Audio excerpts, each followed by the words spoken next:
ہمارے چینل میں خوش آمدید۔ چلیں شروع کرتے ہیں آج کی کہانی۔ میرا نام علیزہ ہے۔ میں بچپن سے ہی بہت کالی تھی اور اس کالے پن کی وجہ سے میں نے بہت لوگوں کی بہت باتیں سنی تھی اور برداشت کی تھی۔ بچپن میں مجھے اس کا اندازہ نہیں تھا کہ بڑے ہونے کے ساتھ ساتھ مجھے اپنے رنگ کی وجہ سے بہت ساری مشکلات اٹھانی پڑیں گی۔ مجھے تو یہی لگتا تھا کہ یہ عام سی بات ہے، لوگ اس پر زیادہ دھیان نہیں دیں گے۔ لیکن جیسے جیسے میں بڑی ہو رہی تھی ویسے ویسے مجھے اندازہ ہو رہا تھا کہ ایک لڑکی کا خوبصورت ہونا بہت ضروری ہوتا ہے، ورنہ تو لوگ اسے جینے نہیں دیتے۔ لوگوں کی بات کیا کرنی، ہمارے اپنے گھر میں کچھ لوگ ایسے تھے جو مجھے میرے کالے پن کا احساس دلاتے تھے۔ میری دادی، وہ تو مجھے ہر وقت منحوس کہا کرتی تھی۔ مجھے یہ بات سمجھ نہیں آتی تھی، کالا رنگ ہونا کیا واقعی میں نحوست کی علامت ہے؟ ایسا کیسے ممکن تھا؟ لیکن میری دادی یہ بات ماننے کے لیے اور سمجھنے کے لیے تیار ہی نہیں تھی۔ میری امی سے بھی یہی کہتی تھی کہ نہ تو میری کسی اچھی جگہ شادی ہوگی، اچھی جگہ تو دور کی بات ہے، کسی عام سے گھر میں بھی میری شادی ہو جائے تو بہت بڑی بات ہوگی۔ دادی بات بات پر مجھے یہ کہتی تھی شاید انہیں ساری زندگی ہی میری یہ منحوس اور کالی شکل دیکھنی پڑے گی، اور یہ تو کچھ بھی نہیں تھا۔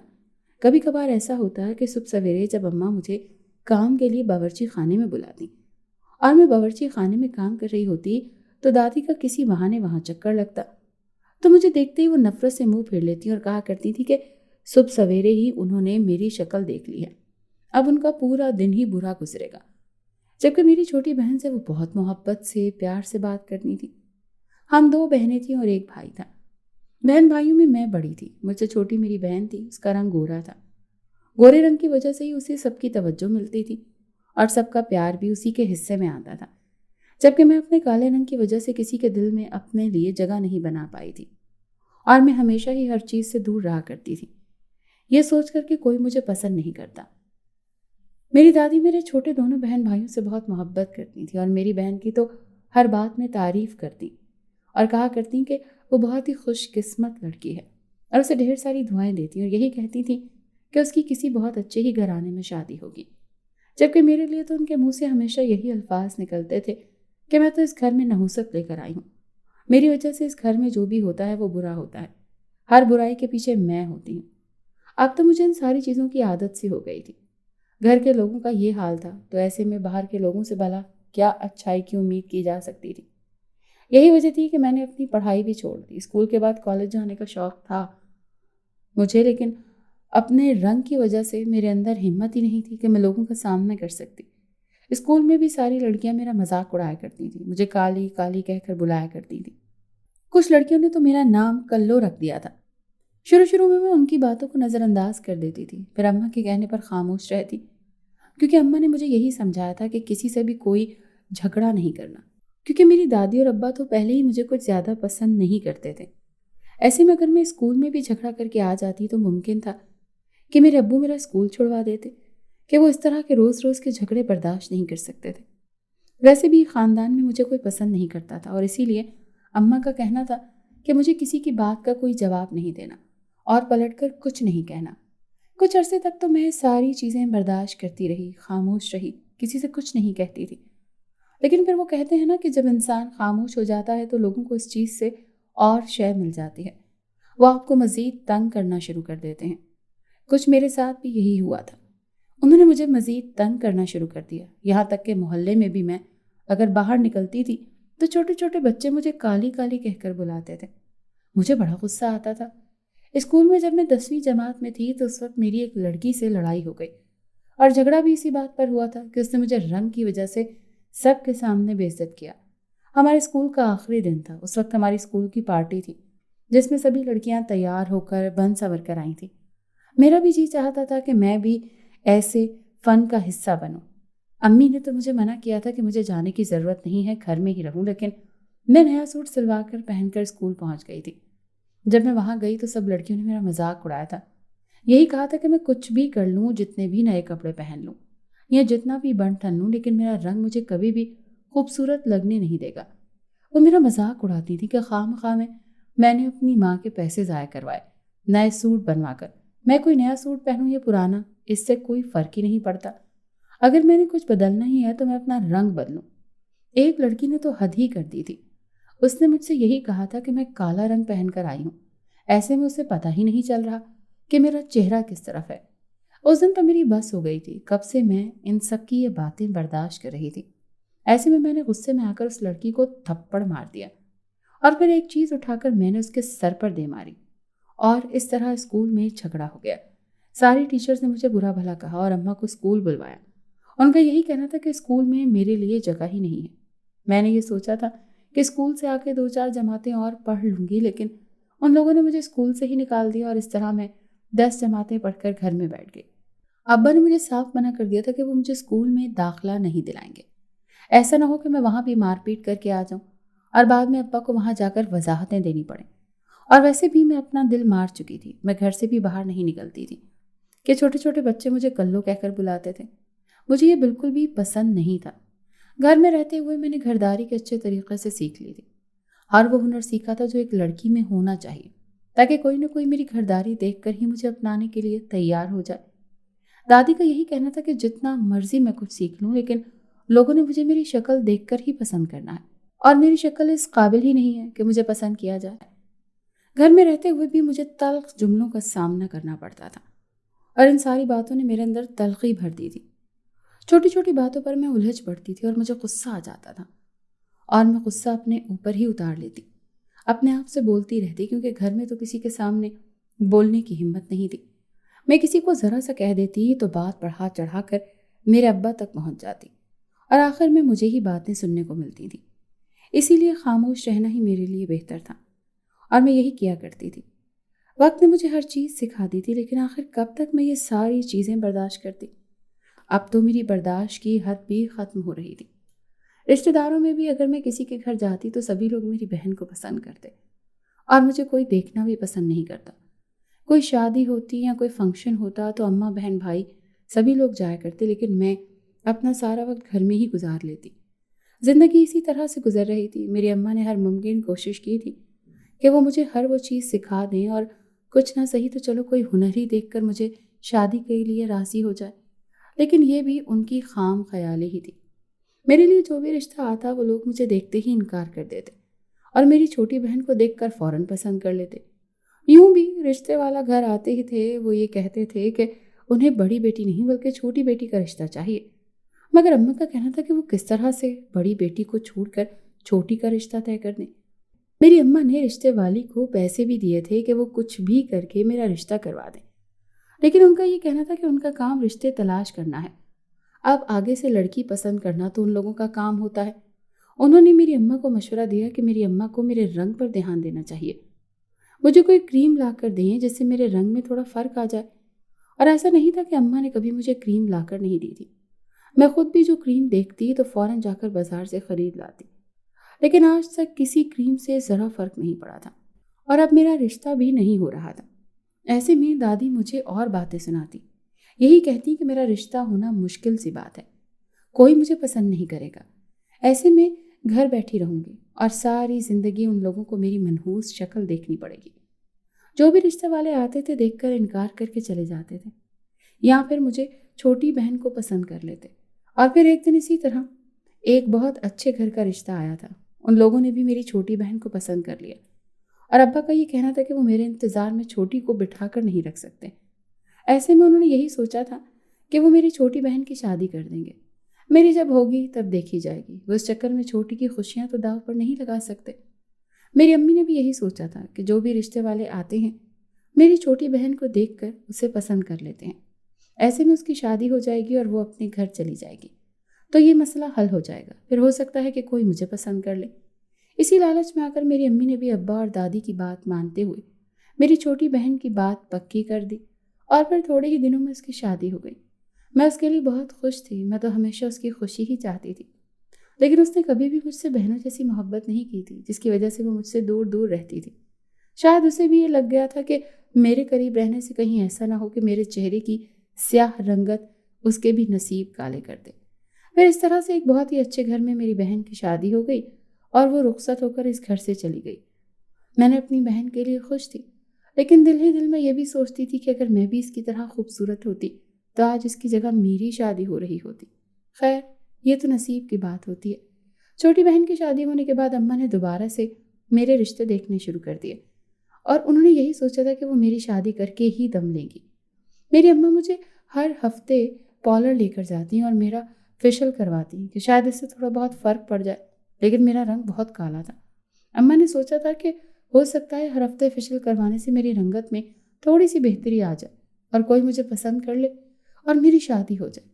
میری اماں مجھے ہر ہفتے جس پارلر میں فیشل کرانے کے لیے لے جایا کرتی تھی، وہ لڑکی بھی کافی دنوں سے دیکھ رہی تھی۔ میں کچھ عرصے سے ہر ہفتے اس کے پاس رہی تھی اور پھر ایک دن اس پارلر والی نے مجھے کہا کہ میری بنائی ہوئی نائٹ کریم لگاؤ تو تم گوری ہو جاؤ گی۔ یہ بات سنتے ہی میری خوشی کا تو کوئی ٹھکانہ ہی نہیں تھا۔ میں نے تو خوشی سے کہا وہ جو بھی کریم ہے مجھے فوراً اسے دے دے۔ اس پارلر والی نے مجھے وہ نائٹ کریم دے دی تھی جسے لے کر میں گھر آ گئی۔ اب میں یہی سوچ رہی تھی کہ میں بھی اپنی بہن کی طرح گوری ہو جاؤں گی۔ اماں کو بھی میں نے اس بارے میں بتایا تھا۔ اماں کو یقین تو نہیں تھا، ان کا کہنا تھا کہ اس سے پہلے بھی میں بہت ساری کریمیں لگا چکی ہوں لیکن کسی کریم سے کوئی بھی فرق نہیں پڑا۔ لیکن میں نے انہیں کہا تھا کہ اس پارلر والی نے مجھے یقین دلایا ہے کہ اس سے میرا رنگ گورا ہو جائے گا۔ ایک اور کریم لگانے میں کیا حرج تھا؟ جہاں میں نے اتنی ساری کریم لگا کر دیکھ لی تھی، وہاں یہ لگا کر بھی دیکھ لینے میں کوئی برائی تو نہیں تھی۔ اور پھر اسی طرح سے میں نے وہ نائٹ کریم لگانی شروع کر دی اور پھر تھوڑے ہی دنوں میں میرا رنگ گورا ہو گیا تھا۔ میرے لیے یہ بات ناقابل یقین تھی۔ جہاں میں یہ سب کچھ دیکھ کر حیران تھی، وہیں پر گھر والے بھی یہ سب دیکھ کر حیران تھے کہ آج تک بچپن سے لے کر اب تک میرے رنگ میں کسی چیز سے فرق نہیں پڑا تھا، تو اس سے کیا فرق پڑ گیا؟ میری امی کی خوشی کا تو کوئی ٹھکانہ ہی نہیں تھا۔ جتنی میں خوش تھی اس سے کہیں زیادہ اماں بھی خوش تھی کہ اب تو جو کالی کالی کہہ کر لوگ مجھے برا بھلا کہتے تھے، مجھے پسند نہیں کرتے تھے، اب تو وہ بات بھی ختم ہو گئی تھی۔ میری دادی یہ سب کچھ دیکھ کر حیران تھی اور مجھ سے پوچھ رہی تھی کہ آخر میں نے ایسا بھی کیا جادو چلایا ہے اپنے چہرے پر کہ چہرے کی رنگت ہی بدل گئی۔ انہوں نے امی سے یہی کہا تھا کہ یہ اچھا موقع ہے، میرے لیے کوئی رشتہ تلاش کریں اور میری شادی کر دیں۔ میری امی رشتے والے سے کہا اور پھر میرے گورے رنگ کو دیکھتے ہوئے رشتوں کی لائن لگ گئی۔ کل تک جو کوئی مجھے دیکھنا پسند نہیں کرتا تھا اور گھر آ کر مجھے دیکھ کر انکار کر کے چلے جاتے تھے، آج بہت سارے رشتے میرے لیے آ رہے تھے۔ لیکن میری اماں چاہتی تھی کہ وہ کسی اچھے گھر میں میری شادی کریں، کسی ایسے گھر میں جہاں پر زیادہ لوگ نہ ہوں۔ اور پھر اس طرح سے میری اماں کو ایک رشتہ ملا۔ وہ لڑکا اکیلا رہتا تھا اور اس کی اچھی نوکری بھی تھی۔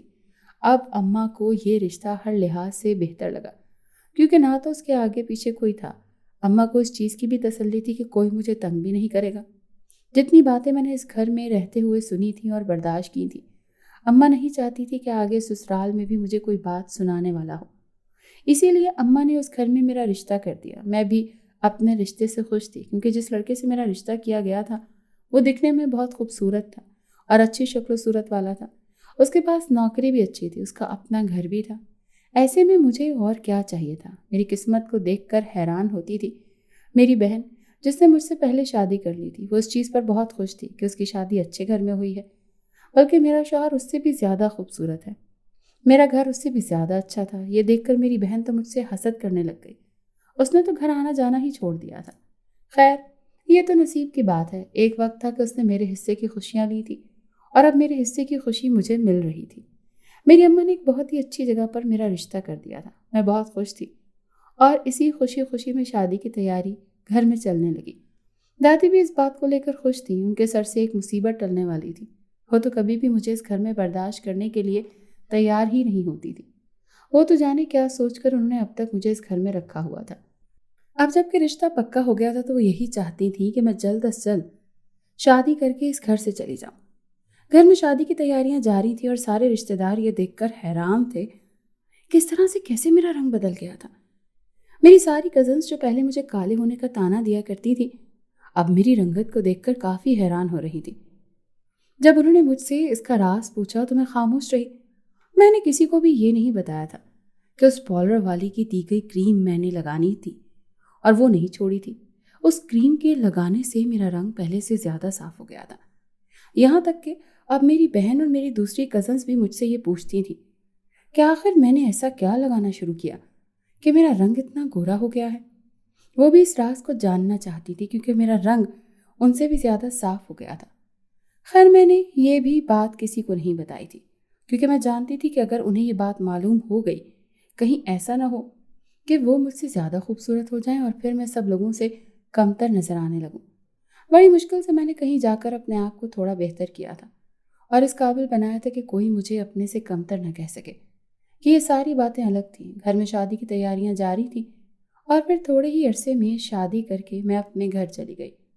سسرال میں شوہر کے علاوہ اور کوئی بھی نہیں تھا، جیسے کہ رشتے والی خالہ نے پہلے ہی بتایا تھا کہ لڑکا اکیلا رہتا ہے، اس کے والدین کا کچھ عرصے پہلے انتقال ہو گیا تھا اور بہن بھائی کوئی تھا نہیں اور نہ ہی کوئی آگے پیچھے کوئی رشتہ دار تھا۔ ایسے میں اپنے گھر میں اکیلا ہی رہتا تھا۔ اب میرے آ جانے سے اس گھر میں رونق ہو گئی تھی۔ کچھ دنوں میں نے گھر کو اچھے طریقے سے سنبھال لیا تھا۔ اماں نے گھرداری تو مجھے بہت پہلے ہی سکھا دی تھی۔ میں نے ہر چیز پہلے سے سیکھی ہوئی تھی اور اب وہی ساری سیکھی ہوئی چیزیں میرے کام آ رہی تھیں۔ میں اپنی زندگی میں خوش تھی کیونکہ مجھے اچھا ہمسفر ملا تھا۔ شادی کے بعد بھی میں وہ کریم لگانی چھوڑی نہیں تھی۔ میرے شوہر کو یہ بات معلوم تھی کہ میں کوئی نائٹ کریم استعمال کرتی ہوں۔ اس گھر میں رہتے ہوئے مجھے کوئی بھی مسئلہ نہیں تھا۔ میرا شوہر میرا بہت خیال رکھتا تھا۔ ایک طرح سے یوں کہا جائے کہ وہ میرا دیوانہ تھا تو یہ بھی غلط نہیں ہوگا۔ مجھے اس گھر میں رہتے ہوئے ابھی تک تو کسی چیز کی کمی محسوس نہیں ہوئی تھی اور نہ ہی یہاں پر مجھے کوئی پریشان کرنے والا تھا، نہ تو اس گھر میں میرے گھر کی طرح کوئی مجھے باتیں سنانے والا تھا۔ میرے شوہر کے علاوہ اس گھر میں کوئی موجود نہیں تھا، ہم دونوں ہی ہوا کرتے تھے۔ وہ بھی میرا بہت خیال رکھتا تھا اور مجھ پر جان چھڑکتا تھا۔ ہر وقت وہ میری خوبصورتی کے گن گاتا رہتا اور یہی کہتا کہ مجھ سے زیادہ خوبصورت لڑکی اس دنیا میں شاید ہی کوئی ہوگی۔ مجھے کبھی کبھی اپنی قسمت پر یقین نہیں آتا تھا۔ کچھ لوگ مجھے کس طرح سے باتیں سناتے تھے اور مجھے بدصورت کہا کرتے تھے، اور آج میرا شوہر مجھے دنیا کی خوبصورت ترین لڑکی کہہ رہا تھا۔ میرے لیے یہ بات جتنی خوشی کی تھی اس سے کہیں زیادہ سکون کی بھی تھی کہ میرا ہمسفر ایک ایسا انسان تھا جو میری دل سے قدر کرتا تھا، مجھ سے محبت کرتا تھا۔ یہ ساری باتیں ایک طرف کی تھیں، لیکن ایک بات مجھے بہت عجیب لگتی تھی، وہ یہ تھی کہ میں جب بھی رات کو سونے سے پہلے وہ نائٹ کریم لگانے لگتی تو میرا شوہر بار بار مجھے ایک ہی بات کہتا کہ جو کریم تم لگاتی وہ تھوڑی سی مجھے بھی دے دو، جبکہ اس کی یہ بات سن کر مجھے حیرت بھی ہوتی تھی اور غصہ بھی آتا تھا کہ وہ کریم تو عورتوں کے لگانے کی تھی، اس کے لگانے کی نہیں تھی، اور میں اس بات پر حیران ہوتی تھی کہ اسے اس کریم کی کیا ضرورت ہے۔ اس کا رنگ تو پہلے ہی ٹھیک تھا۔ وہ جب بھی مجھ سے یہ کہتا تو میں ہر بار کوئی نہ کوئی بہانہ بنا کر اسے ٹال دیتی، یہ کہتی رہتی کہ یہ اس کے استعمال کی نہیں ہے۔ ایسے میں وہ اس کریم کو لگا کر کیا کرے گا، جبکہ وہ میری بات سن کر خاموش ہو جاتا، یہ کہتا کہ کچھ سوچ کر ہی وہ مجھ سے مانگ رہا ہے، مگر میں اسے وہ کریم نہ دیتی۔ لیکن پھر کچھ دنوں سے مجھے ایسا لگ رہا تھا کہ جیسے میری پارلر کی لائی ہوئی وہ کریم بہت جلدی ختم ہونے لگی ہے۔ پہلے جو کافی دن چل جایا کرتی تھی، لیکن اب وہ ایک ہفتے میں ہی ختم ہو جاتی تھی۔ یہ بات میری سمجھ سے باہر تھی۔ میرے علاوہ کوئی بھی استعمال نہیں کرتا تھا، نہ ہی گھر میں میرے علاوہ کوئی موجود تھا، تو ایسے میں وہ اتنی جلدی کیسے ختم ہو جاتی تھی، مجھے کچھ سمجھ نہیں آ رہا تھا۔ ایک دن اسی طرح میں نے وہ کریم لگا کر رکھ دی، لیکن صبح اٹھ کر جب میں نے دیکھا تو وہ کریم کافی کم تھی، لیکن جب میں نے رکھی تھی تو وہ کافی زیادہ تھی۔ پھر مسلسل اسی طرح ہونے لگا۔ وہ کریم جو 2 ہفتے چلتی تھی، جب میں 2 ہفتے گزار لیتی تھی، اب وہ 1 ہفتے میں ہی ختم ہونے لگی تھی۔ اس بار بھی جب وہ ختم ہوئی تو میں نے دوبارہ سے پارلر جا کر خریدنے کا سوچا۔ میں نہیں چاہتی تھی کہ میں وہ کریم لگانا چھوڑ دوں، دوبارہ سے میری رنگت بالکل ویسی ہی ہو جائے جیسی پہلے تھی، اور میرا شوہر مجھ سے محبت کرتا ہے وہ مجھ سے دور ہو جائے اور مجھے لوگوں کے وہی تانے دوبارہ سے سننے کو ملیں جو سننے کو ملتے تھے۔ اسی لیے میں نے یہ سوچا تھا کہ میں پھر سے وہ کریم لے آؤں گی اور اماں سے بھی گھر پر ملاؤں گی۔ یہ سوچتے ہوئے میں نے گھر سے نکلنے کا ارادہ کیا۔ اپنے شوہر کو میں نے بتا دیا تھا کہ میں اماں سے ملنے جا رہی ہوں۔ راستے میں مجھے کچھ کام بھی ہے، اس نے ویسے بھی مجھے کہیں آنے جانے سے کبھی روکا تو نہیں تھا۔ اور پھر اسی طرح میں اپنے گھر سے نکلی۔ پہلے میں اماں کے گھر جا کر ان سے ملاقات کی تھی، پھر میرا رخ پارلر کی طرف تھا، اور پھر اسی طرح سے جب میں اب کی بار پارلر والی سے وہ کریم لینے گئی تو میرے ہوش اڑ گئے کہ 40 مرد اس پارلر میں موجود تھے جو ایک ایک لائن میں کھڑے جیسے کسی چیز کا انتظار کر رہے ہیں۔ مجھے کچھ سمجھ نہ آیا کہ یہ سب کچھ کیا ہو رہا ہے۔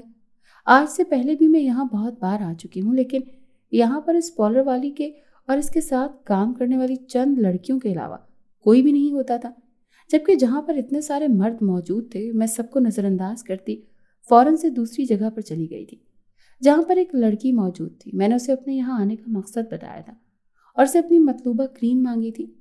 وہ لڑکی مجھے اپنے ساتھ اندر لے گئی